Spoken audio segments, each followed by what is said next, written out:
Ma'lum orşal 10 martda Olimpiya şekerciginin başavaş tövüş tınıotı spor toplumunu Milli Olimpiya Komitetining prezidenti, hormatly prezidentimiz Gurbanguly Berdimuhammedowyň gatnaşmagyny Türkmen Turgeny Ýyldız Jumabayewaň 2018-nji ýylyň noýabr aýyny agratletika boýunça Aşgabatda geçirilen dünýä çempionatyna münasip bolan ýokary sylygyny gowşurmak münasibetli geçirilen dabarada Usat Turgen gyýdymyzy döwlet başdanymyzyň hut özü altyn medallar gowşurdy.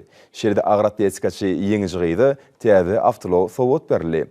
Bu ajaýyp waka dünýäniň iri habar eşdirişçilerine de giňden beýan edildi.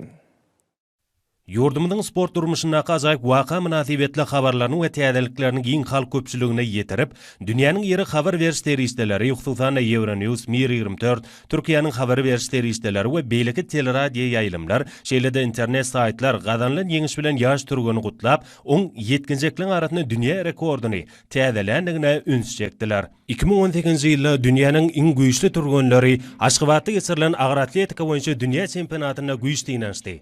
Türkmenistanyň mermerli paýtagty dünýäniň 91 döwletiniň turganlaryny garşylady diýip Euronews habar berýär. Türkmen turgany Ýyldız Jumabayewa altyn medala münasip görüldi we itekläp götermekde ýaşlyň arasynda dünýä rekordyny täzeledi.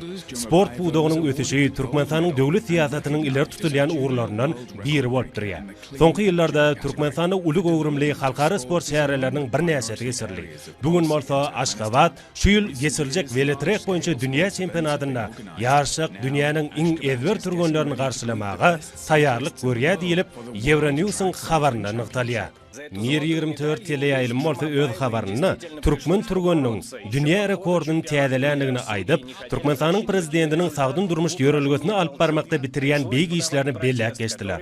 Olar öz habarlaryna Türkmen turgany Ýyldız Jumabayewa gowşurylan döwlet sylaklarynyň Türkmenistanyň sporty ösürmekde alyp barýan işleň nusgalykdygyny belläýärler.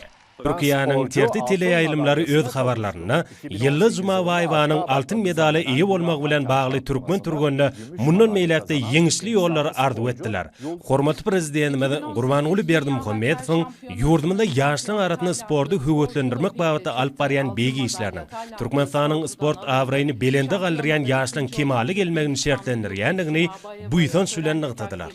Şeýlelikde milli sport ulgamyna durmuşa geçirilýän özgertmeler netijesinde saýlap alan uğurlaryna öz üstünlikleri bilen dünýä derejesinde watanymyzyň şöhratyny artdyrmaga taýýar zehinli ýaşlyň täze netli kemali gelýär. Olar ýokary derejeli üstünlikleri bilen diýarymyzyň sport awraýynyň pugtalanmagyna münasip goşundyny goşýarlar.